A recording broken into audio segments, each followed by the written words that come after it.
The West Point Engineering Manual of 1967 was right about Firebase berms. Sergeant First Class Esteban Cardenas of the 168th Engineer Battalion had read it twice and could quote the table on overhead cover thicknesses from memory. The manual said 14 courses of sandbag on a 30-degree exterior face, top course interlocked at right angles, laterite admissible only as backfill behind the primary revetment.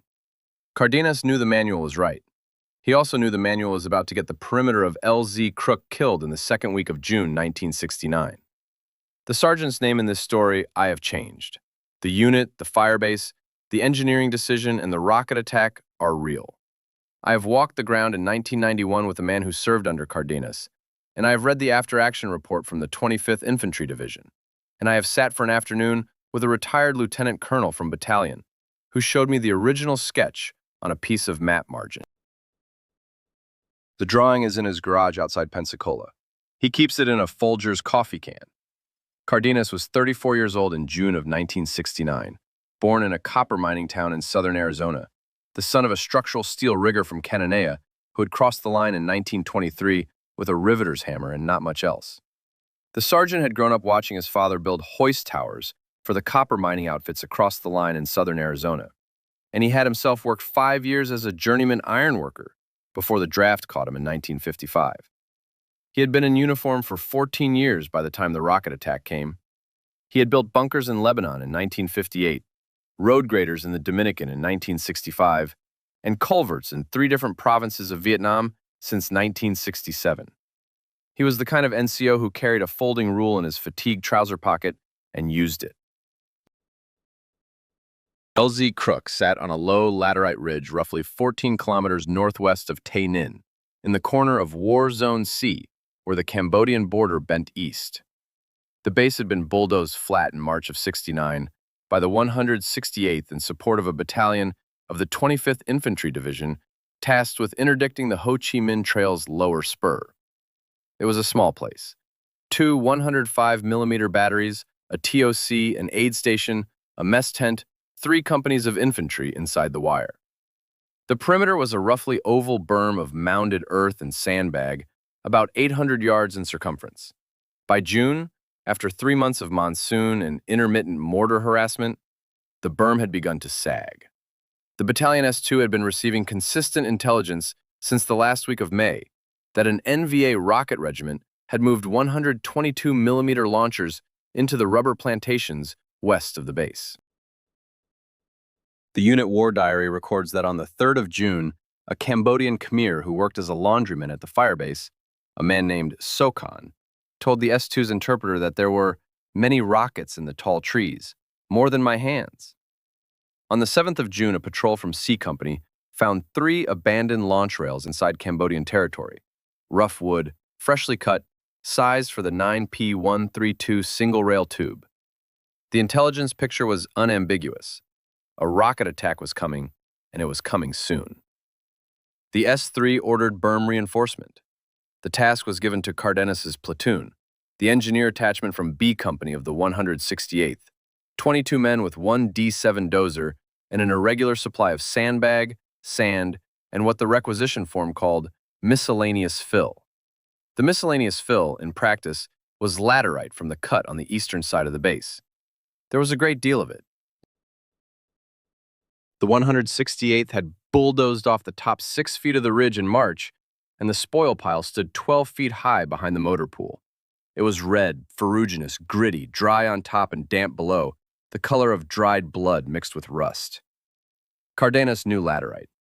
He had built 2 grader bridges with it the previous autumn near Trang Bang, and he had watched the Vietnamese road crews of the Public Works Ministry use it for their own surfaces. Laterite was not red clay. The 2 materials were often confused in American mines, including the minds of West Point graduates, because both were red, and both were tropical, and both turned to soup in the rain. They were not the same. Red clay was a sedimentary soil, plastic, swelling, weak in compression once wet. Laterite was something else.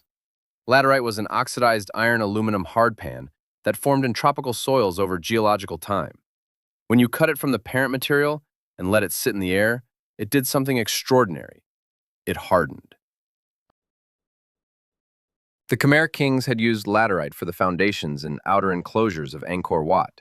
The sandstone took the carving, the laterite carried the load. The masons of southern India had used it for temple foundations for 2,000 years. The Cambodians and Vietnamese had used it for road pavement since before the French arrived. Once dried and air-cured for 10 to 20 days, a laterite block became in compressive strength, the equal of a fired brick. Wet, it stayed soft, but once it had set in the sun, it stayed set. Cardenas had a piece on his footlocker in the engineer hooch. He had cut it from a road shoulder 8 months earlier, dried it for 2 weeks under a tarp, and now used it as a paperweight. He had broken a hammer claw trying to chip a corner off it. When the order came to reinforce the berm, Cardenas walked the perimeter on the afternoon of the 8th of June with the platoon's lieutenant, a 23-year-old graduate of the class of '68 named Halford. The lieutenant was not a bad young man. He was earnest and tired and read his manuals.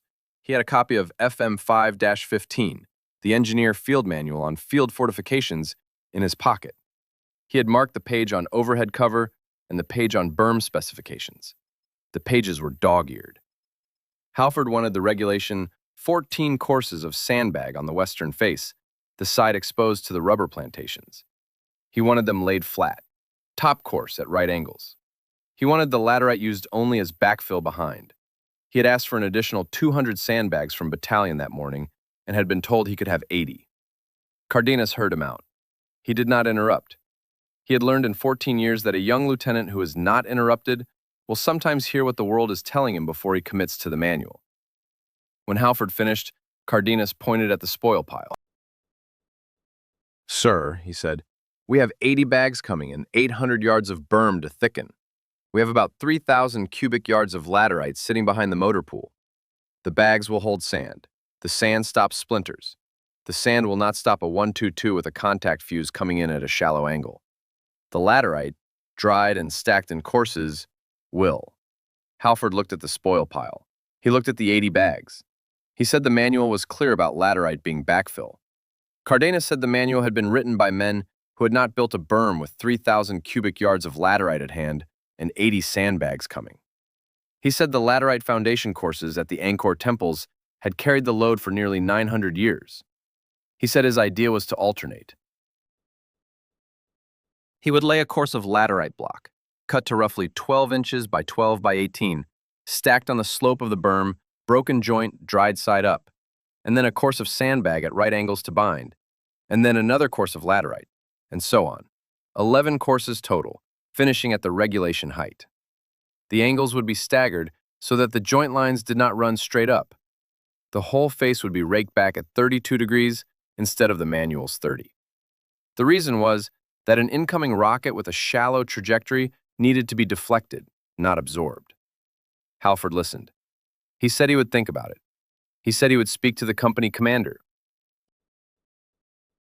That night, Halford spoke to the company commander, who was Captain Reeves, a regular Army officer of 19 years' service, and Reeves spoke to the battalion S3, who was Major Lattimore, a 1956 graduate of West Point, the son of a brigadier general, on his second tour, marked for early promotion to lieutenant colonel, and currently studying for the Staff College Selection Board. Lattimore came down to the perimeter at 0700 on the morning of the 9th of June, a Monday, while Cardenas's platoon was already at work cutting laterite block from the spoil pile with field-expedient wire saw frames made from baling wire and pine handles. The major was a tall man, very clean-shaven, and he had his West Point ring on. He stood at the base of the berm and watched a private named Whitcomb wrestle a block of cured laterite up the slope on a piece of plywood drag sled. The block weighed about 90 pounds. Whitcomb was 22 years old, 6'1", and 145 pounds of mountain laurel furniture maker from Madison County in western North Carolina. He was sweating heavily, and his back was already wet to the waist. The block went into place. Whitcomb went back down the slope for another.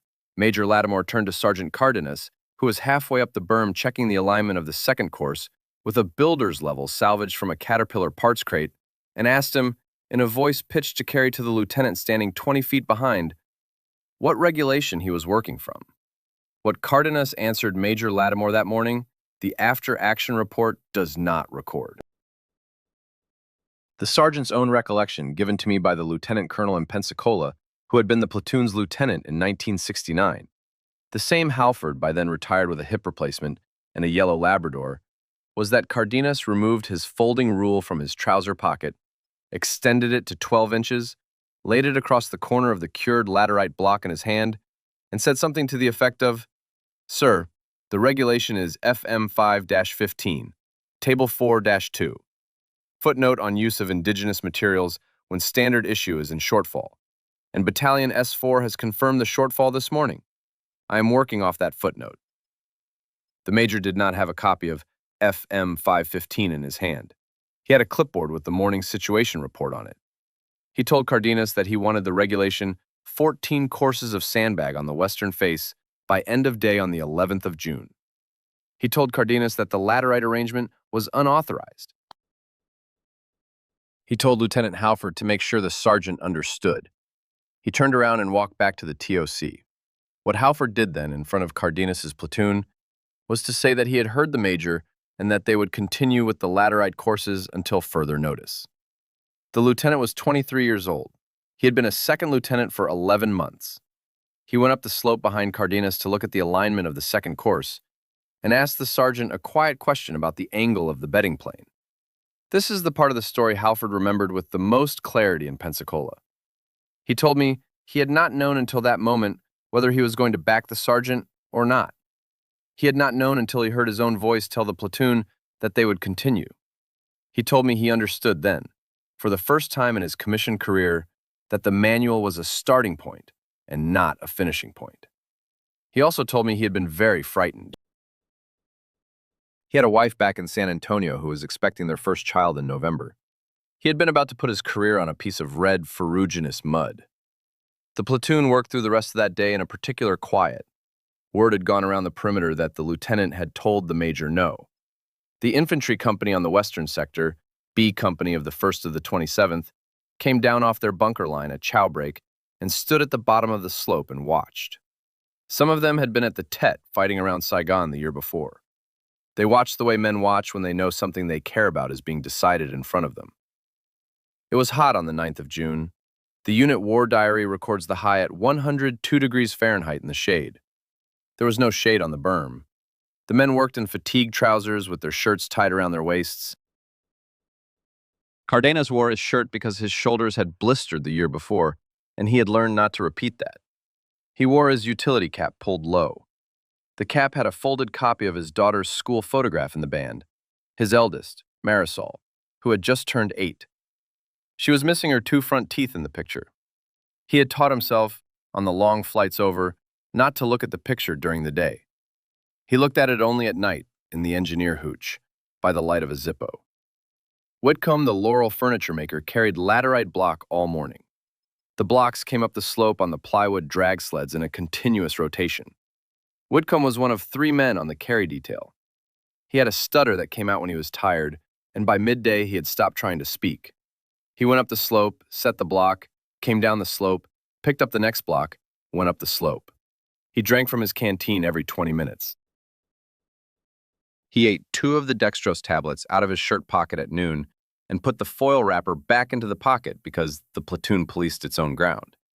His full name, the one I have on the casualty rolls, and this is one of the reasons the names have been changed in this account, was Tobiah Whitcomb.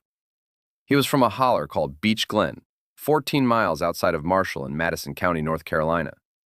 His father made cane chairs from white oak and mountain laurel and sold them at the highway pull-off near Hot Springs.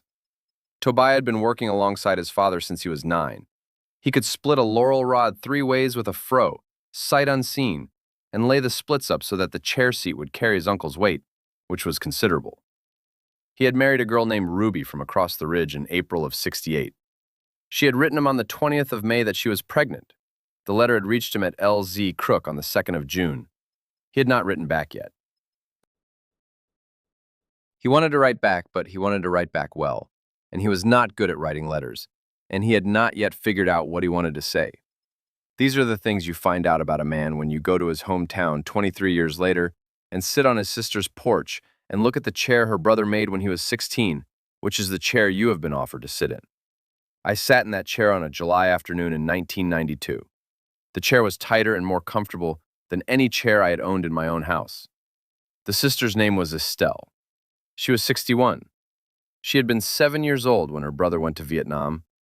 By dusk on the 9th of June, 2 courses of laterite block were laid across the entire western sector, 340 yards of perimeter, with the first course of sandbag binding laid at right angles between. The platoon ate cold sea rations because the cook tent had run out of propane and the resupply convoy had not come in. Cardenas walked the line after dark with a red-lensed flashlight. He stopped at intervals and laid his palm against the laterite. He was checking the cure. The blocks that had been dried longest, the ones from the bottom of the spoil pile, were already hard. The ones from the top of the pile were still cool and damp and would not cure for another 4 days. There was a small problem with that timetable. The S-2's revised estimate, received that afternoon, was that the NVA rocket attack would come within 72 hours. Cardenas did not sleep that night.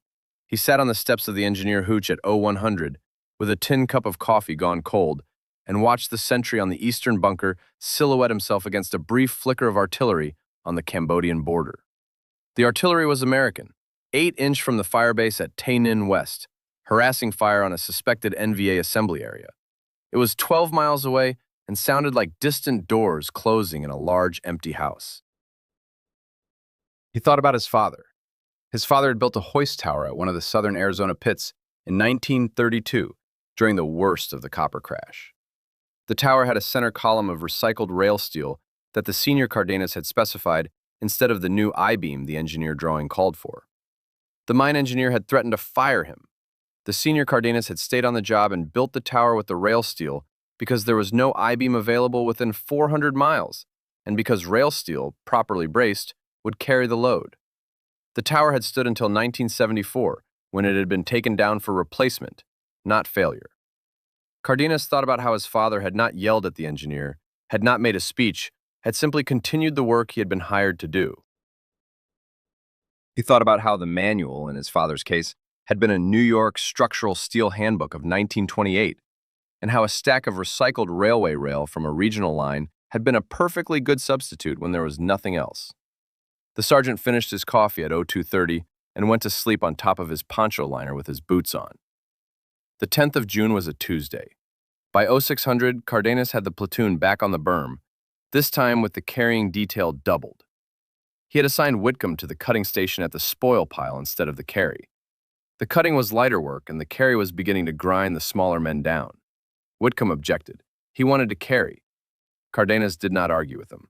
Cardenas reassigned him without explanation, and Whitcomb worked the cutting station for the rest of the day, which was, in retrospect, the reason he was alive on the 12th of June.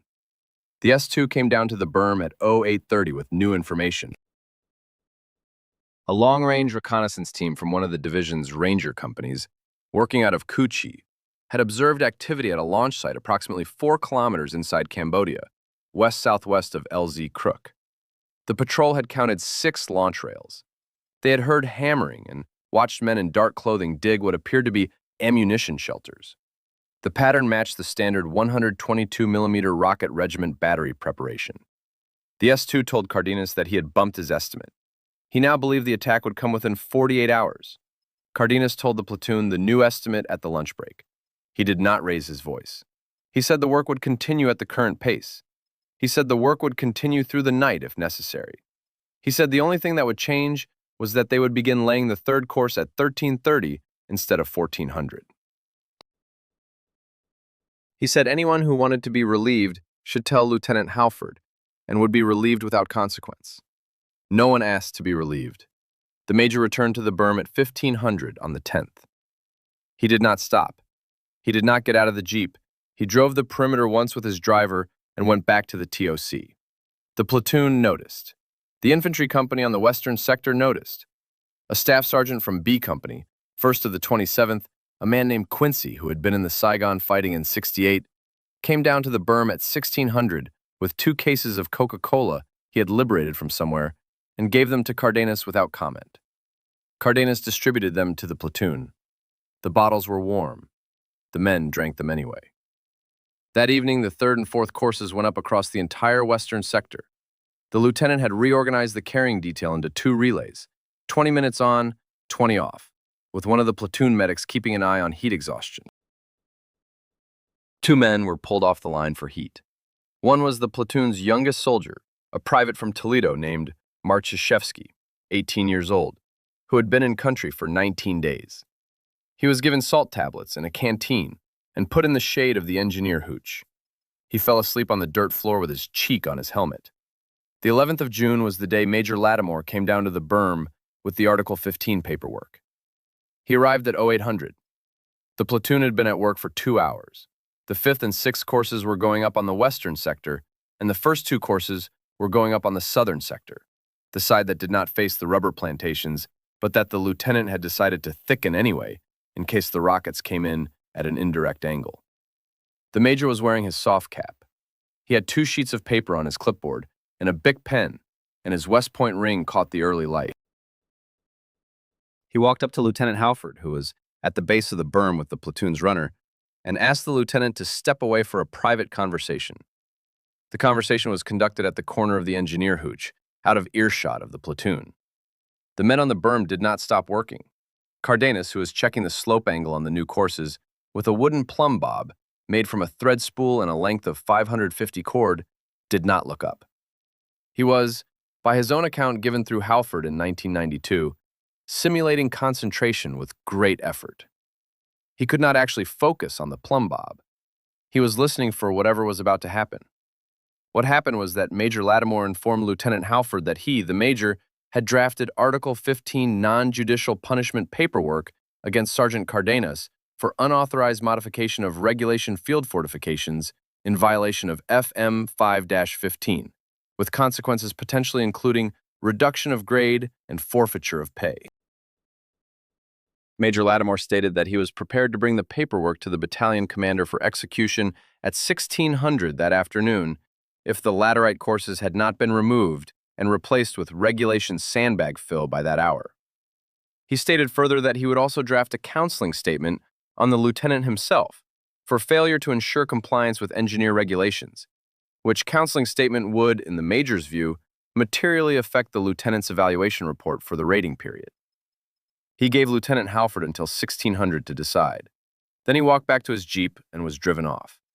Halford did not go up the slope to tell Cardenas. He stood for a moment at the corner of the hooch with the sun on the back of his neck. Then he went into the hooch, which was empty because the platoon was on the berm, and he sat on the edge of his own cot and put his hands on his knees. He was, he told me later, doing 2 pieces of arithmetic at the same time.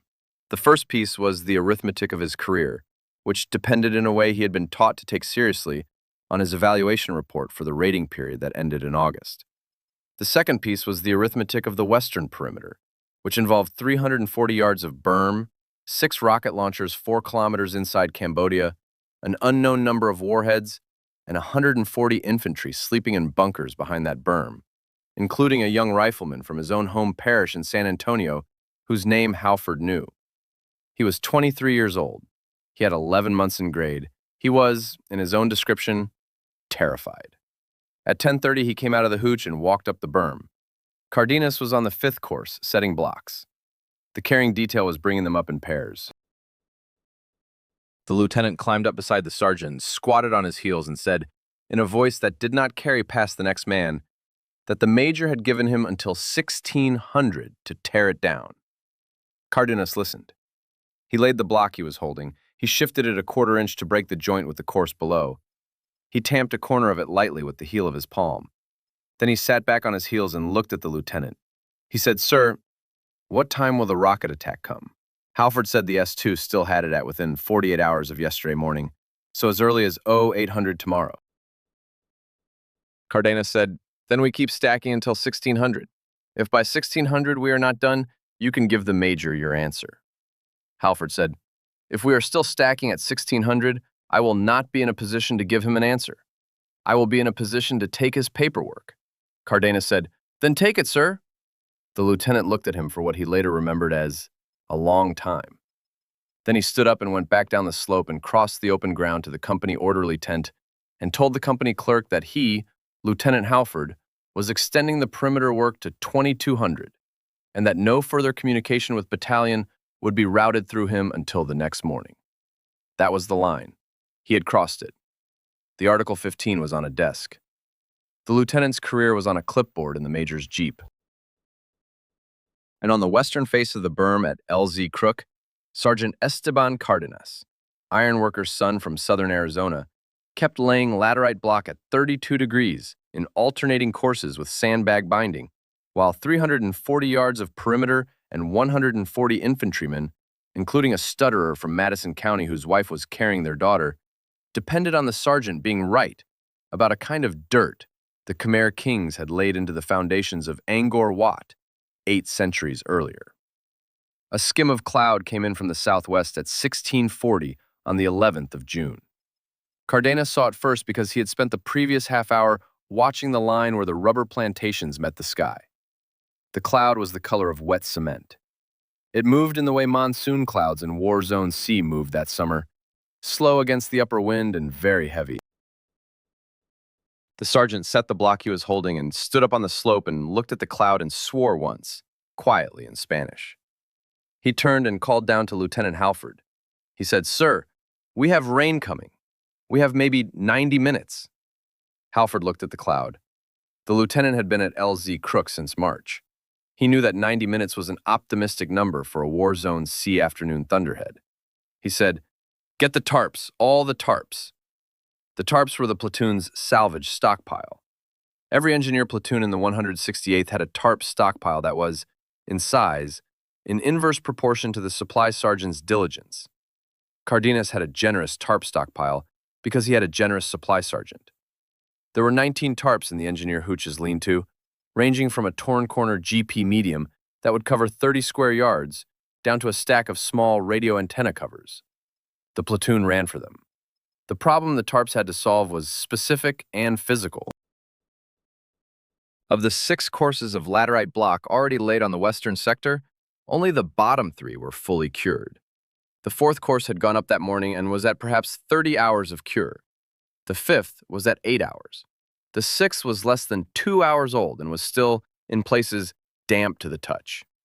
A heavy rain on uncured laterite would slump the upper courses, soak the binding sand of the intermediate sandbag layer, and dissolve the corner geometry that Cardenas had been so careful about. The whole western face would have to be rebuilt.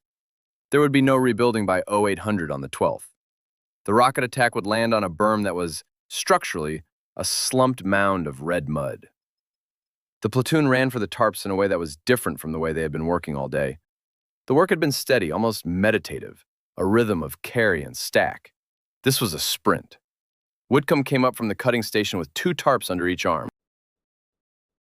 Marszewski, who had recovered from his heat exhaustion and was on light duty, scrambled onto the southern sector with a roll of 550 cord. The medic ran out of the hooch with a pile of tent pegs and a hammer. The lieutenant and Cardenas stood at the foot of the berm and called the placement of the tarps. They had to overlap the tarps shingle fashion, top edge over bottom edge, secured with cord through the grommets, and weighted along the base with sandbags. They had to drape the tarps from the top of the berm down past the lowest uncured course, which meant covering the top 5 courses. They could not weight the tarps directly on the laterite because the sandbag weights would compress the still soft top course.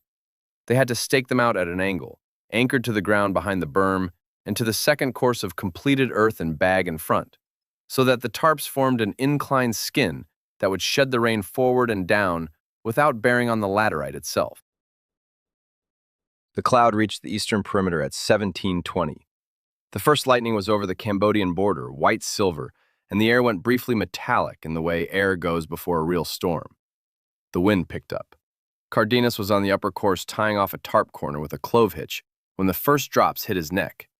They were the heavy first drops of a tropical thunderhead, 2/3 of an ounce each, the kind of drop that hits a tin roof like a thrown nickel. He finished the hitch. He moved to the next corner. He was working on the next corner when the rain went all the way on. It was a deluge. The unit war diary records 2 3/4 of an inch of rain in the next 40 minutes. The wind came in from the southwest at gusts of perhaps 20 knots. The tarps bellied and snapped against their cord stays. The platoon held the corners. They held the corners through the worst of it. 6 men on the upper line, 4 on the lower, 2 more running between with extra tent pegs and cord. The rain ran off the inclined tarp skin in red sheets, ran down the slope past the lower courses, ran into the runoff ditch the platoon had cut along the base of the berm 3 weeks earlier for exactly this kind of weather, and ran out the eastern drain culvert into the laterite cut. Cardenas could feel through the tarp skin, with the soles of his boots and through the palms of his hands as he held a stay, whether the laterite underneath was holding. He had felt for slump and shift in concrete forms 100 times in his ironworker years. He felt for it now. The top course was holding, the fifth course was holding.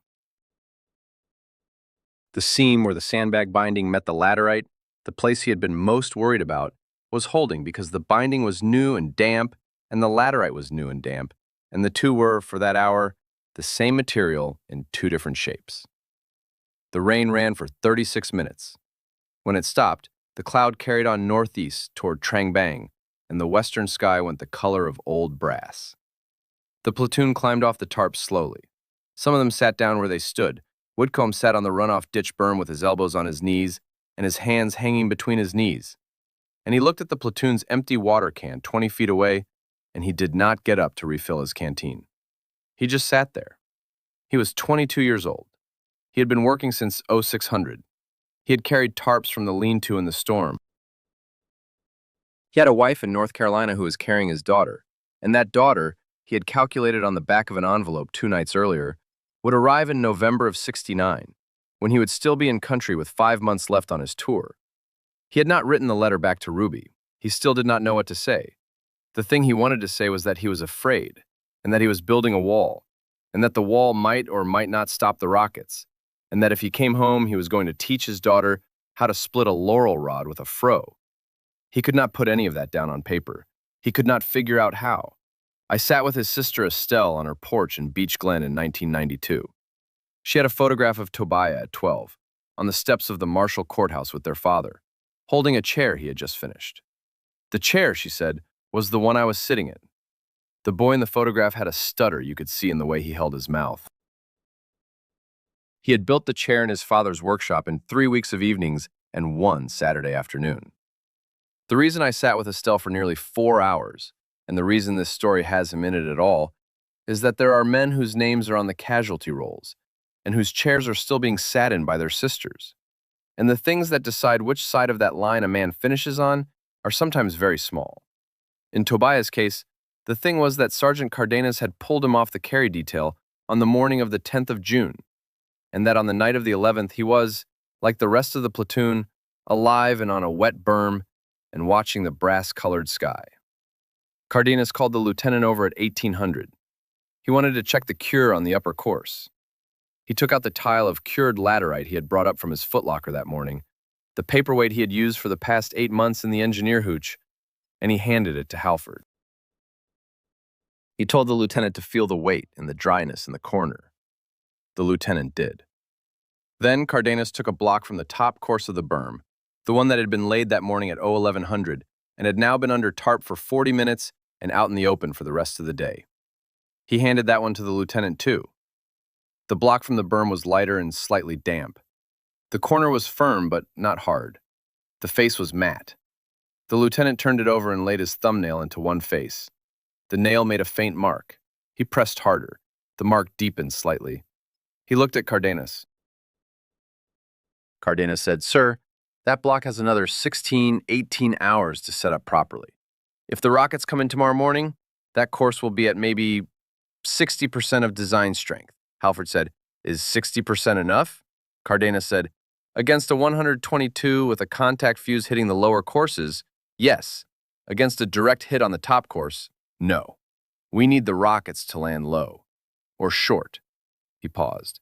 He set the half-cured block down on a fold of tarp at his feet.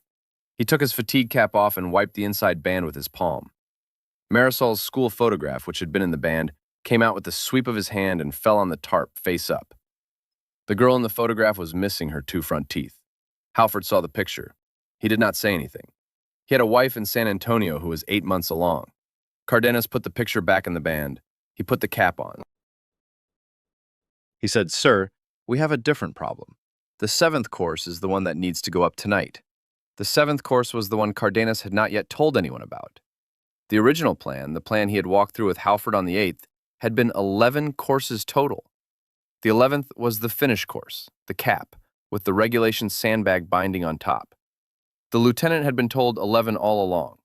What the lieutenant had not been told, because Cardenas had been working through the math in his head for 2 days, was that the 7th course needed to be a different shape from the others. The lower 6 courses were laid flat, broken joint, each block roughly 12 by 12 by 18, with the long axis horizontal and the dried face up. The 7th course Cardenas had been planning since the night of the 9th would be laid not flat, but on edge, at an oblique angle to the slope, with the long axis tilted up the berm at an angle of perhaps 15 degrees. The bottom edge of each block would rest in the seam between 2 blocks of the 6th course. The top edge would lean outward, away from the berm interior. The effect would be a kind of scaled fishbone, the upper face of each block presenting an angled wedge to anything coming from the western horizon. The purpose was specific. A 122mm rocket flying a shallow trajectory from a launch site 4 kilometers away, hitting an inclined laterite course at 32 degrees, would tend to penetrate or chip and then bury. A 122mm rocket hitting an oblique wedge of laterite that itself was inclined to the rocket's path would tend to deflect upward. Cardenas had not invented this.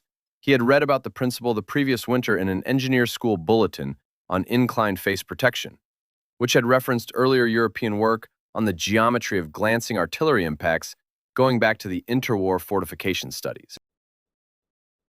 He had filed the technique in his memory and had been waiting, in the patient way of NCOs who collect engineering tricks for 16 years, for a situation in which he could use it. LZ Crook, the 11th of June 1969, was the situation. He explained the 7th course to Halford in 3 sentences. Halford understood it immediately. The lieutenant had himself, as a cadet, written a paper on glancing impact armor for his junior year engineering course. He had received a B- on it, which had been the lowest grade of his cadet career, and he had remembered the paper bitterly. He looked at the slope and saw, with a clarity that surprised him, exactly what the sergeant meant. He said, "The blocks we have left in the spoil pile, how many can we cut for the 7th course?" Cardenas said, "We have enough cured material for the bottom half of the 7th. The rest will have to go up uncured and trust the geometry to compensate for the strength." Halford said, "Will it?" Cardenas said, "Sir, I am not certain. But I think yes, because the geometry takes most of the load off the material. The material at 60% strength with the right wedge angle will deflect a 122. I am not certain, but that is my best judgment after 18 years of laying things in courses." It was the second time he had used the word yes all day. He used the word yes sparingly. The lieutenant noticed. They began cutting and laying the 7th course at 1930. The work continued under the platoon's 3 Coleman lanterns, which threw a yellow-orange light onto the wet laterite and made the red of the laterite look almost black. The carrying detail had been on their feet for 13 hours. The lieutenant, who had a quiet conviction that an officer did not eat before his men ate and did not rest before his men rested, was working the cutting station alongside Whitcomb. Whitcomb's stutter was gone. He had moved past tiredness into the calm that some bodies find on the far side of exhaustion. He worked the wire saw frame with both hands and did not speak. At 22:15, 4 blocks short of completing the 7th course on the western sector, Cardenas climbed down off the berm and walked to the engineer hooch and drew his canteen full from the platoon's water can. He drank it standing. He went back to the berm. By 23:40, the 7th course was done. The 8th, 9th, and 10th courses, the upper finishing courses, were laid flat in the same broken joint pattern as the lower 6, with the regulation sandbag binding between them. They went up between midnight and 03:30 on the morning of the 12th. The platoon worked through the night. At 03:40, with the last block of the 10th course laid and the 11th course, the finish cap of double sandbag, set across the entire western sector, Cardenas stood at the top of the berm with the lieutenant and walked the length of it from the southern junction to the northern bunker. The berm was, by Cardenas's measurement, 14 feet thick at the base, 8 feet thick at the top, and 12 feet 6 inches in vertical height from the ditch line. It contained roughly 84 cubic yards of dried laterite block, 56 cubic yards of sandbag fill, and an undetermined quantity of red mud worked into the joints with bare hands during the rain. The total west-facing surface area was approximately 3,000 square feet.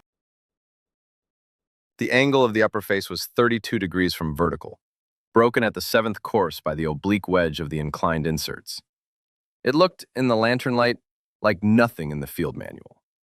It looked, Halford told me 23 years later, like the prettiest engineering structure he had ever seen. The platoon collapsed onto the inside slope of the berm at 0345. Some of them slept where they fell.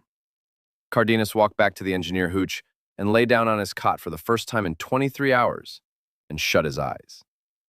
The lieutenant did not sleep. He sat outside the hooch with his back against the wall and watched the eastern sky for first light. First light came at 0522. The sky was the color of pewter. There was a thin mist rising out of the laterite cut and a smell of wet earth and rubber from the plantation line 2 miles west. The first 122mm rocket hit the perimeter at 0611. Cardenas heard the first rocket inside a dream. He was back at one of the Arizona pits with his father, watching the hoist tower go up.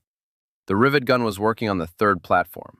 There was a long, thin scream above the noise of the gun, and the senior Cardenas turned his head toward the scream, and the sergeant woke up.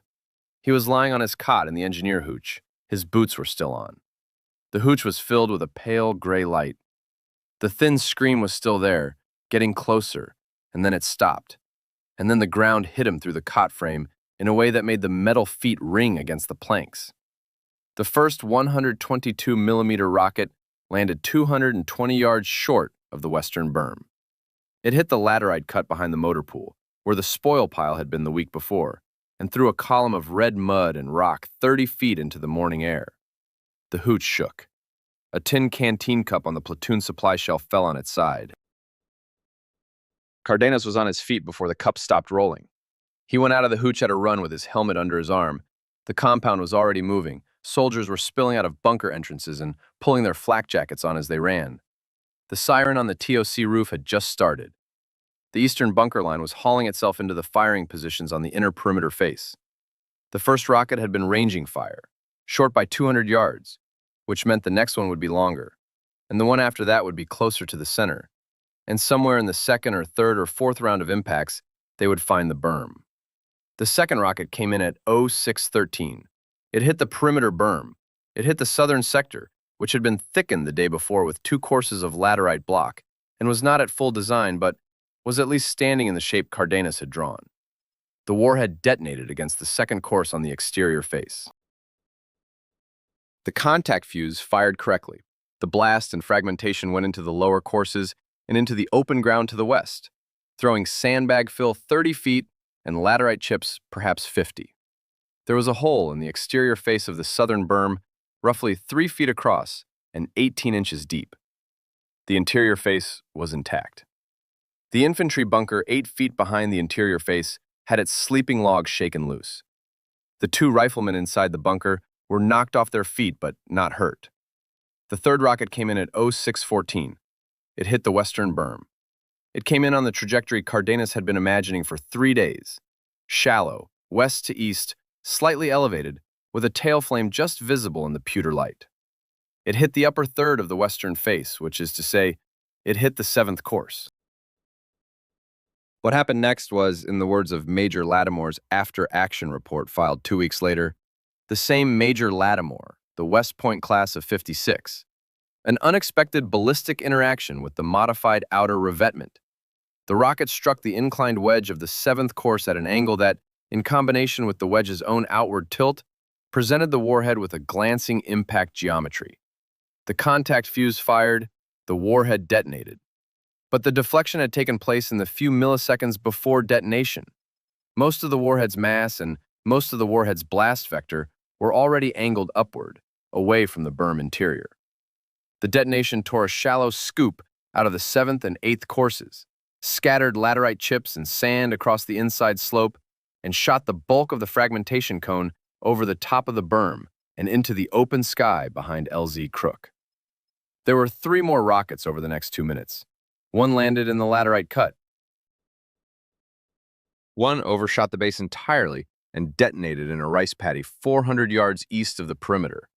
One hit the eastern berm, which had not been reinforced with laterite at all, on the assumption that the attack would come from the west, and which was built to the standard sandbag specification.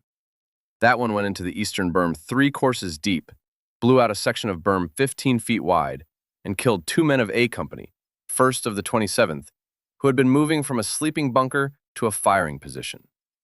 Their names were Specialist 4 Aldwin Reyes from Ponce, Puerto Rico, and Private First Class Maxwell Tedder from Tupelo, Mississippi. They were 19 and 20 years old. I have stood at the wall in Washington and put my hand on the panel where their names are cut.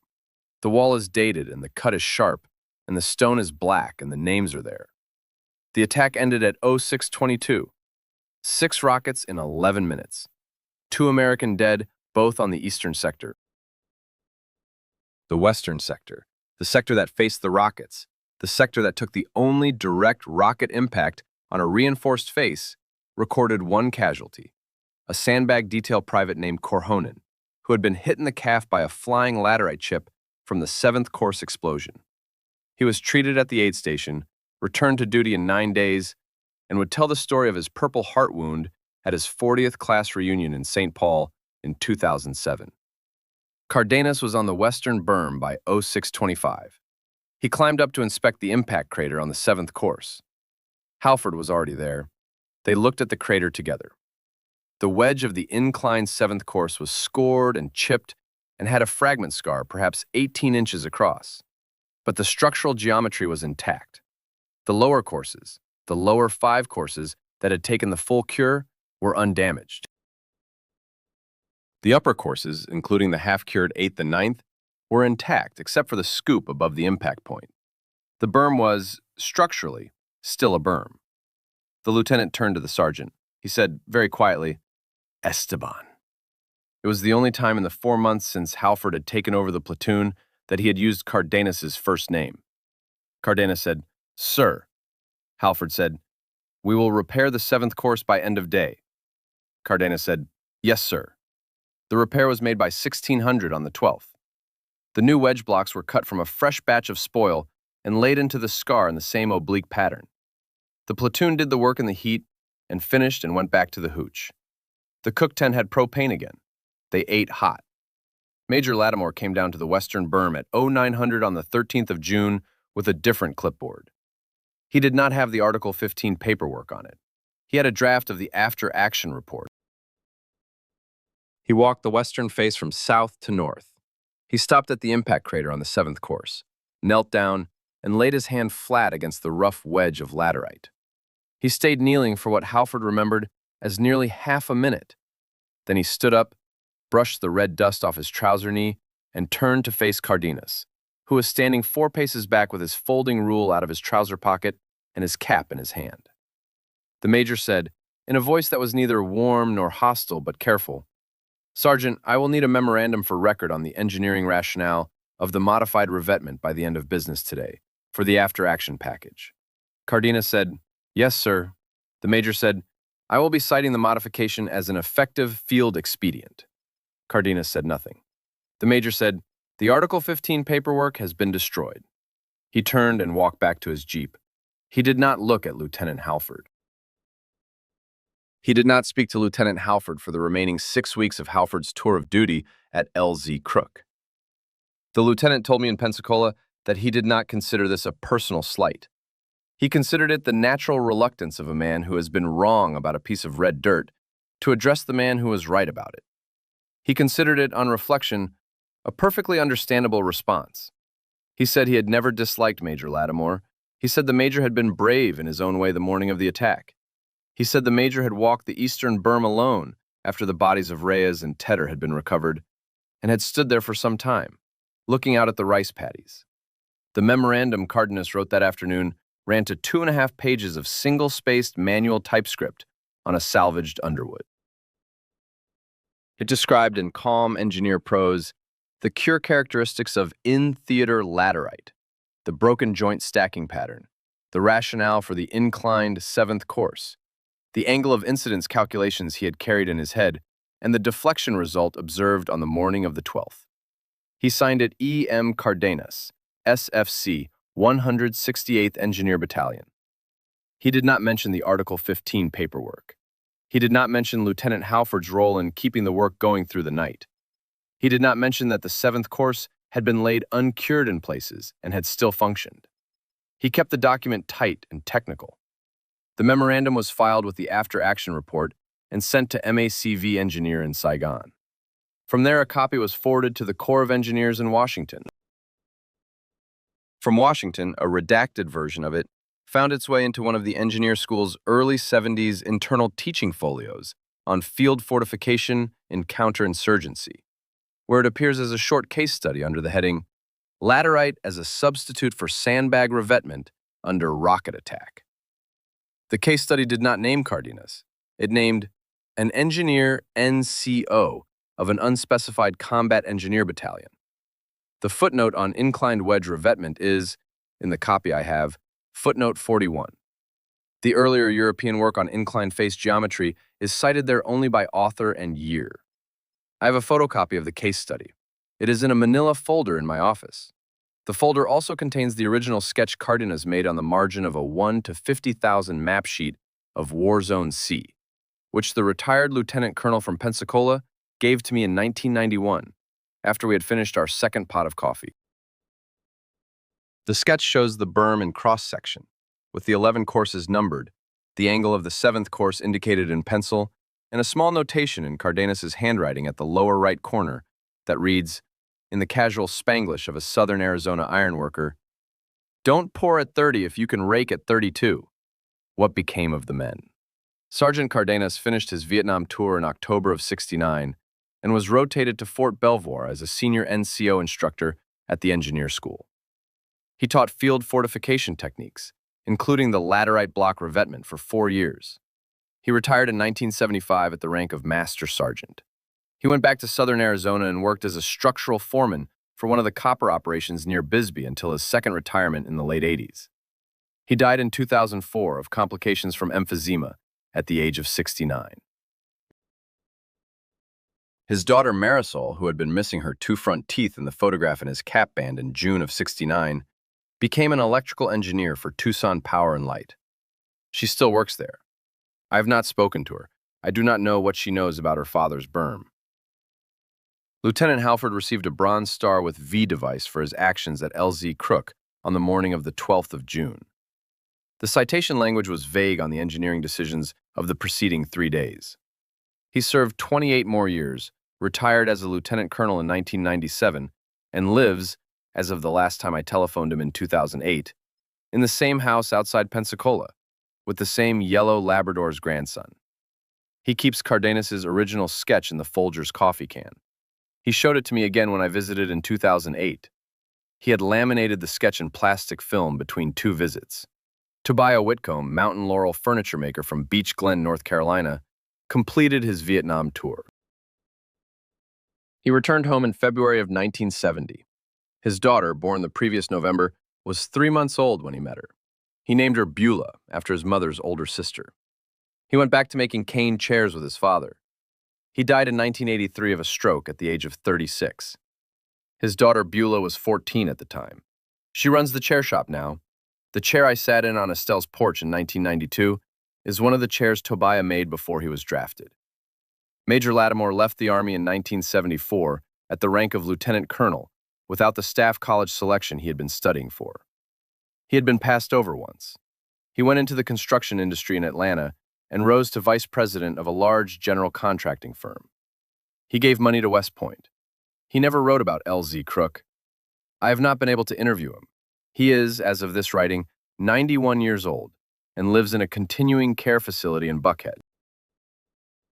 The retired lieutenant colonel from Pensacola told me he had heard, through the West Point Alumni Network, that Lattimore, in the late 1990s, had, at a class luncheon, told a younger officer that the most important thing he had learned in the Army was to listen to his sergeants. The young officer had not known the context. He had taken it as a generic dictum. The lieutenant colonel from Pensacola, who had been told the story by a mutual friend, had taken it differently. LZ Crook itself was given up as an American firebase during the drawdown of 1970 and 1971, when the 25th Infantry Division was rotating home to Hawaii. What happened to the ground in the years between the American departure and the spring of 1975 is, in the local sources I have read, unclear in detail. The berm that Cardenas built is still there, partly. I have not been to it. The retired lieutenant colonel showed me a photograph he had received in 1995 from a friend who had visited the site as part of a small academic tour. The photograph shows a rice paddy, a low ridge of red earth perhaps 3 feet high, and what appears to be a single course of weathered laterite block, exposed where the local farmer had cut into the berm for material. The blocks are still recognizable. The dry set joints are still visible,